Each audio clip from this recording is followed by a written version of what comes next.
Muito bem, pessoas, essa parte eu fiz no papel. E eu vou explicar isso daqui tudinho pra vocês. Vai fazer sentido.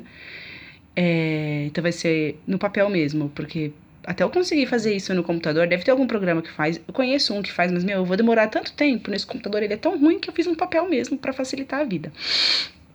Vai ser rapidinho, ó. Então vamos fazer uma síntese dessa parte que a gente chama de Idade Moderna, que foi que a gente começou a estudar antes do Apocalipse, tá? Então eu falei pra vocês que Idade Moderna, a gente chama de Idade Moderna um período de transição, ou seja, de transformação entre uma coisa e outra.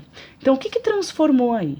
Foi o feudalismo, que é um modo de produção. Modo de produção é a maneira pelo qual seres humanos em determinada sociedade produzem e reproduzem a própria existência. Então, como é que a gente produz as nossas coisas?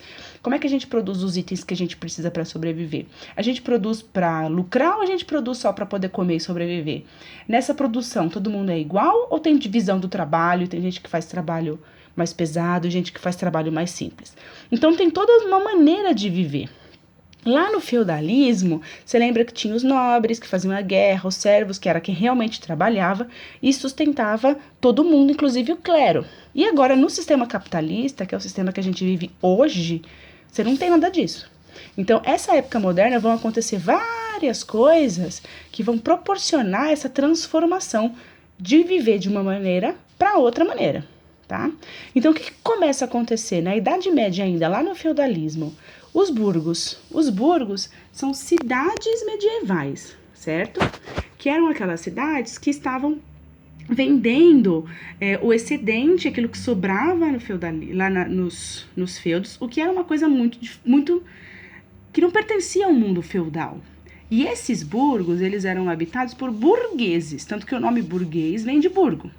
Esses burgueses eram os comerciantes, eram os profissionais liberais que não dependiam dos nobres para sobreviver. Esses burgueses eram os banqueiros. O que esses burgueses começam a fazer? Eles começam a ganhar muito dinheiro. Quando eles começam a ganhar muito dinheiro, eles querem se proteger os próprios negócios. Então eles vão fazer uma aliança com os reis. Lembra que eu expliquei para vocês? Para os reis era bom fazer aliança com os burgueses, porque os burgueses eram protegidos pelos exércitos dos reis e os reis eram protegidos com o dinheiro, com os impostos que os burgueses pagavam. E aí os reis não dependiam mais da nobreza para ser rei, eles dependiam dos burgueses. Então você vai ter a formação dos países, mais ou menos lá por 1380 vai ser a formação do primeiro país europeu, que é Portugal. Então, esse país, né, que é você fazer linhas imaginárias, você faz assim, ó, isso aqui é meu, ó, isso aqui daqui para cá é meu, daqui para cá é seu. E aí você divide a pessoa, as populações em países. Então, a função desse rei é defender a burguesia desse país e a função desse rei é proteger a burguesia desse país. E aí você vai ter a formação das monarquias absolutistas. E essas monarquias absolutistas, com esses reis absolutistas, eles vão usar o mercantilismo, que eram táticas de enriquecimento, que era bom para o burguês e bom para o rei. Porque o rei protegia o burguês e o burguês enriquecia o rei através de impostos. Então era um acordo, né, uma aliança que eles tinham. No meio de tudo isso, a gente vai ter a Reforma Protestante, em 1517. O que a Reforma Protestante, que é um lance meio religioso, tem a ver com tudo isso? Porque ela gera uma mudança no pensamento. Não tanto pela reforma do Lutero, mas mais pela reforma do Calvino. Lembra que o Calvino transforma tudo que era pecado para os católicos, tipo emprestar dinheiro a juros e acumular riqueza, para os católicos era pecado. E agora, para os reformistas, para os protestantes, não é mais pecado. Então, isso ajuda as pessoas a ter uma paz de espírito, uma paz moral em acumular dinheiro, que é o que os burgueses queriam. E falando em mudança de pensamento, a gente também teve o Renascimento. Lembra lá que a gente vai ter um renascimento cultural e científico. E aí os caras vão começar a estudar ciência. E esse desenvolvimento científico, entre outras coisas, vão proporcionar as grandes navegações, que foi esse último vídeo que eu fiz para vocês.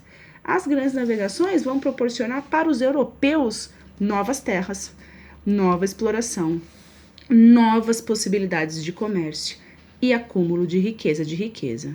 Então, de 1380, quando se forma Portugal, desde antes, né, desde a época dos burgos no fim da Idade Média, 1100, 1200, mas se você pensa desde a formação de Portugal até 1500, 1600, são o quê? 200 anos aí. 200, 300 anos. Então, não é um período de transformação de dias, nem de meses, nem de anos. São séculos. Então, você tem 2 séculos. E as pessoas nesses 2 séculos... Quem começou aqui, esses primeiros burgueses aqui, não viram isso aqui acontecer. São 200 anos depois. Então, uma transição de mudança de vida que é gradual. E, no fim das contas, quem ganha com essas mudanças? A burguesia, o burguês. Porque é o burguês que ganha dinheiro. Lembra que você não é burguês porque você tem uma casa própria e um Corsa sedã. Burguês são os proprietários das terras, são os proprietários das fábricas, são os proprietários das máquinas, são as pessoas que lucram com o trabalho dos outros. Se você é um trabalhador que ganha um pouquinho melhor que os outros, ou se você é um microempresário, você não é um burguês. Desculpa, não fica ofendido, tá bom? Essa gente aqui vai se beneficiar no final de tudo isso, porque conforme eles vão impulsionando as coisas, eles vão ganhando mais dinheiro e se beneficiando. Vai chegar uma hora, que é o que a gente vai estudar daqui a pouquinho, que para o burguês, o rei não serve mais. E aí a gente vai estudar o Iluminismo e a Revolução Francesa, que é aquela revolução lá de cortar as cabeças. Mas antes disso, a gente vai fazer uma pausa e agora a gente vai estudar isso aqui, ó. Esses europeus chegam nessas novas terras e a gente vai estudar um pouquinho do que esses europeus fazem com essas novas terras. E por essas novas terras, a gente entende as terras onde nós estamos hoje, que é a América. É isso. Por favor, me encontrem no plantão de dúvidas, que essa semana é sexta-feira, às 11 horas da manhã. Beleza? Te vejo na sexta.